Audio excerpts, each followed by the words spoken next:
हाय सांग माने केमिति अछंती मु आशा करूची समस्ते भलरे थिबे। मु टुनटुनी मते देखिबाकू पसंद करूतिले चैनल को सब्सक्राइब करि दियंतु। आ हां मोर सबटु अधिक बेसी भाइरल वीडियो देखिबाकू चाहउचंदी कि वीडियो रो लिंक कमेंट बॉक्स आ डिस्क्रिप्शन बॉक्स रे दिया हेची जाय शीघ्र देखि दियंतु। सुंदर नगर जंगल रे मीनू तार पति बबलू चढ़ई आ सासू सुंदरी सहित रहुथिला। से गोटे घर भड़ा नहीं रहुथिला। बबलू चढ़ई आइसक्रीम बिकुथिला। आइसक्रीम नियो आइसक्रीम बबलू चढ़ई रो ठंडा ठंडा आइसक्रीम नियो आइसक्रीम। दिन जाक से आइसक्रीम बिकी केवल 100-200 टंका रोजगार करुथिला। एमिति से गोटे दिन आइसक्रीम बिकी घर को आसिला। कौन हैला आजी केते टंकार रोजगार हैला? कौन केते टंका आज भी पुणी केवल से ही 200 टंका। एबे तो एहाठू गोटे भी पैसा अधिक रोजगार करिबा मुश्किल होई गलानी। एहा उपरे पुणी कालू काउर करज भी देबार अछि। देख मु तो सस्तारे ब्यूटी पार्लर रो कोर्स करिची। मु चाहूची कि गारे गोटे पार्लर रो दुकान खोलिबा पाई एथिरे मु घर चलेबा पाई तुमर सहाय्य भी करि परिबी। आरे बहु तते हमर इज्जत महतर चिंता अछि ना नहीं? लोके कौन कहिबे? माँ लोके तो किछि ना किछि कहिबे तापरे भी आम घर अवस्था कहा पाखरे अछबा नहीं। हाँ माँ मीनू ठीक कहिची आमे ताको गोटिए मौका दे देखिबा कथा। एहा सुनी सुंदरी रागी जाए आउ घर बाहर को जाए भारी। बबलू घर भड़ा पाई जेउ पैसा रखिथिला ताकू से टुनी को ब्यूटी पार्लर खोलिबा पाई देला। परदिन टुनी बजार रु ब्यूटी पार्लर रो सब जिनिस किणी दिए आउ तार घर सामने रे एक गछ तले ब्यूटी पार्लर खोली दिए। पार्लर तो मु कोनोसी प्रकार खोली देली आउ जदी कस्टमर आसी जिबे तेबे तो मजा ही आसी जिवो। धीरे धीरे सकाळरु संध्या होई गला किंतु तार पार्लर रे कोनोसी कस्टमर आसिले नाही। टुनी दुखी होई घर को चली गला। घरे पहुंचू पहुंचू तार सासू कहिला आसी गले महारानी।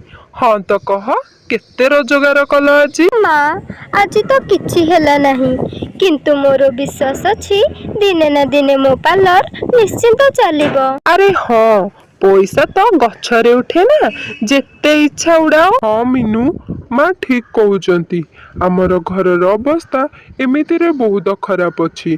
जदि एथर तुम ठारे किछि हबनी ताहाले मु आगकू तुमरो किछि सहाय्य करि परिबिनी। टुनी को तो किछि बुझा पड़ु नथिला जे से कौन करिवो। परदिन कबाट जणे के ठक ठक कला। अरे अरे हाँ रे आसुची। बबलू आगरे कालू काऊ थिला। अरे भाई दियो 3 मासर ऋण दियो। सेठ पैसा तो एबे देई हेबो नाही। आर मासरे आपणकर सबु करज सुझी देबी आपण चिंता करंतु नाही। बबलू एही कथा मु तोठू 3 मास हला सुनुची। तुमको काली पर्यंत समय देउची। जदि काली भितरे तमे करज न सुझीबो तुमको ए बसा खाली करबाकू पड़िबो। किंतु काली भितरे केमिति? मो पाखरे तो बिल्कुल पैसा नहीं। अरे भाई मिछ कौन पाई कहूच?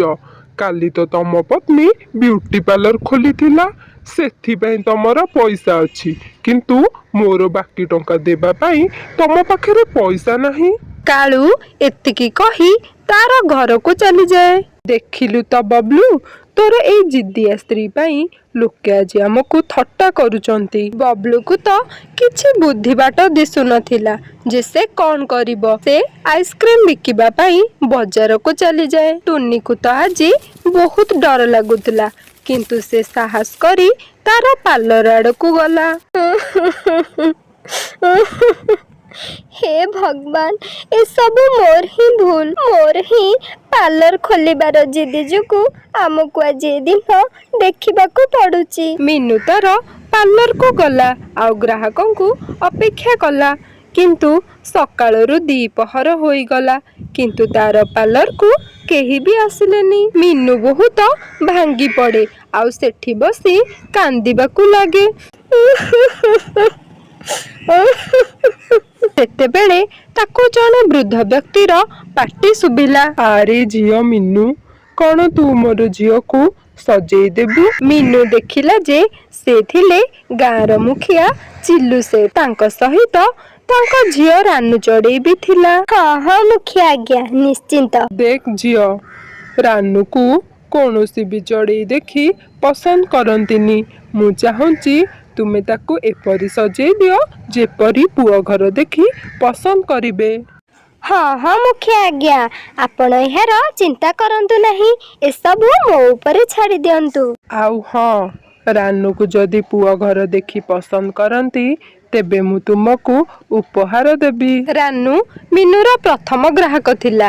ମିନୁ ବହୁତ ମନ ଲଗେଇ ରାନୁକୁ ସଜେଇ ଦେଲା। କିଛି ସମୟ ପରେ ପୁଅ ଘର ରାନୁକୁ ଦେଖିବାକୁ ଆସିଲେ। ସେତେବେଳେ ରାନୁ ହାତରେ ଚା ଟ୍ରେ ଧରି ଆସିଲା। ରାନୁ ଦେଖିବାକୁ ବହୁତ ସୁନ୍ଦର ଦିଶୁଥିଲା।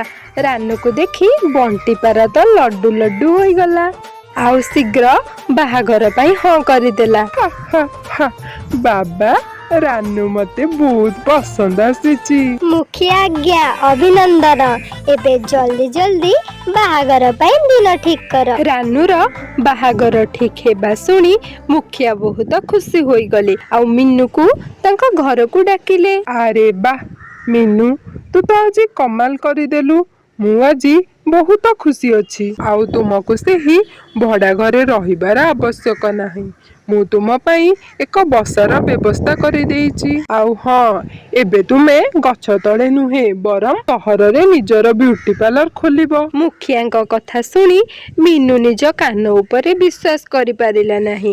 ଆଉ ତାର ଘରକୁ ଯାଇ ସବୁ କଥା କହିଲା। ସେ ଦୁଇ ଜଣ ବି ବହୁତ ଖୁସି ହୋଇଗଲେ। ବୋହୂ, ତୁ ମତେ କ୍ଷମା କରିଦେ। ଆଜି ତୁ ମତେ ଭୁଲ ପ୍ରମାଣ କରିଦେଲୁ। ମୁଁ ଭୁଲ ଥିଲି ଆଉ ତୁ ଠିକ ଥିଲୁ। କିଛି କଥା ନାହିଁ ମା। ସେହିଦିନ ଠାରୁ ମିନୁ କେବେ ପଛକୁ ବୁଲି ଚାହିଁଲା ନାହିଁ। ଗୋଟିଏ ପରେ ଗୋଟିଏ ସଫଳତା ତା ପାଦ ଛୁଇଁଲା। ଆଉ ଆଜି ଦେଶ ଯାକ ତାର ବହୁତ ପାର୍ଲର ଅଛି। ସାଙ୍ଗମାନେ, ଗପଟି ଭଲ ଲାଗିଥିଲେ ଚ୍ୟାନେଲଟିକୁ ସବସ୍କ୍ରାଇବ କରିଦିଅନ୍ତୁ।